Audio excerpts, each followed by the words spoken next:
সবাই কেমন আছেন? আজকে আপনাদেরকে রুদ্রপুর শ্রীমঙ্গলের সীতেশবাবুর চিড়িয়াখানার কিছু ভিডিও দেখাবো। আশা করি সবারই ভিডিওটা ভালো লাগবে। প্রথমে আপনারা একটা শব্দ শুনেন, তারপরে আমি অন্য ভিডিও শেয়ার করতে আসি।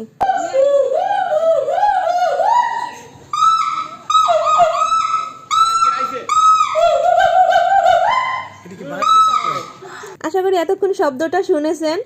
এই একটা মাত্র উল্লুক গোটা চিড়িয়াখানাটা একদম একাই সব জাজিয়ে নিয়েছে, এমন একটা অবস্থা। আপনারা কে কে গিয়েছেন? এটা সীতেশবাবুর চিড়িয়াখানা শ্রীমঙ্গলে।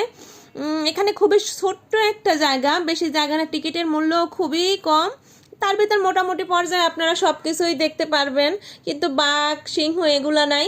যাই হোক, এগুলা এই যে ঢাকা চিড়িয়াখানাটা তো অনেকটা বড়, হাঁটতে হাঁটতে পুরো পা ব্যথা হয়ে যায়, তারপরও জায়গা দিগদর্শন করা যায় না। আর এখানে খুবই ছোট্ট একটা জায়গা, আপনি মোটামুটি 10-15 মিনিটের হাতে থাকলেই আপনি এখানে ঘুরে আসতে পারবেন মোটামুটি পর্যায়ের ভিতরে। টিকিটের মূল্য খুবই কম, মাত্র 50 টাকা। আমরা যখন গিয়েছিলাম তখন একবার গেলাম, যে আমরা তো সবসময় ঢাকার চিড়িয়াখানার এইটাই যাই, যেহেতু আমাদের এই বাসা থেকে এইটা খুবই কাছে।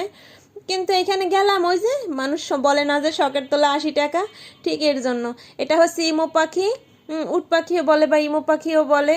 এখানে বাঘ নাই, সিংহ নাই, কিন্তু তাছাড়া মোটামুটি পর্যায়ে সবই আছে, হরিণ থেকে শুরু করে সাপ, তারপর বিভিন্ন প্রজাতির ধরেন গুলো আছে, যে চিতাবাঘগুলা। তারপর আমার ভিডিওতে সবগুলো কিছু কিছু অংশ কেটে কেটে গিয়েছে। এটা একটা কফি গাছ, ভিতরে একটা বড় একটা পুকুরও আছে। এই পুকুরের চারপাশেই ঘুরিয়ে, এই যে দেখেন এখানে মেসো বাঘের বাচ্চা, আর এগুলো ঘুমিয়ে আছে, শিয়াল আছে।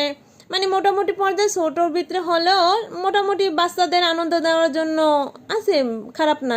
ইগল আছে, এটাকে কি বলে, ময়ূর আছে, ওই সাইডে ইগলও আছে। আপনারা একবার আসলে শ্রীমঙ্গলে যদি কেউ কখনো আসেন, একবার এই সীতেশবাবুর চিড়িয়াখানাটা ঘুরে যাবেন। এটা সজারু, মোটামুটি পর্যায়ে ভালোই আছে, খারাপ না।